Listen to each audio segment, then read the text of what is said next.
চলে এলাম আমরা দীপ্রাহরিক রান্নার ঘরে রান্না নিয়ে।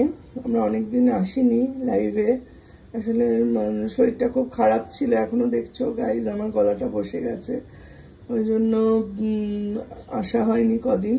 তো আজকে আমার আবার শুরু করছি। আমরা দেখো এই যে ভাত, মাছ ভাজা, কাটা পোনা মাছ ভাজা, মুগের ডাল, আজকে অনেক রকম করেছে বৌমনি।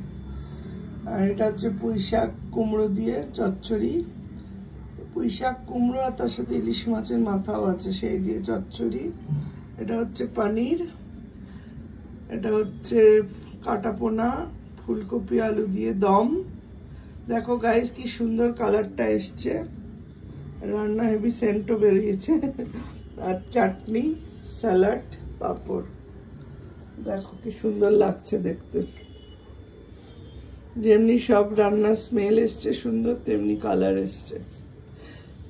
অনেকদিন বাদে আবার আমরা এলাম, আবার পরপর করব। সামনে তো পুজো আসছে, আরো ভালো ভালো ডিশ নিয়ে আসবো। এই শর্ট শর্ট ভিডিও তোমরা দেখো, দেখে আমাদের লাইক কমেন্টস দাও, আরো উৎসাহ বাড়বে তাহলে আমাদের। আজকে এখানেই শর্ট ভিডিওটা শেষ করছি।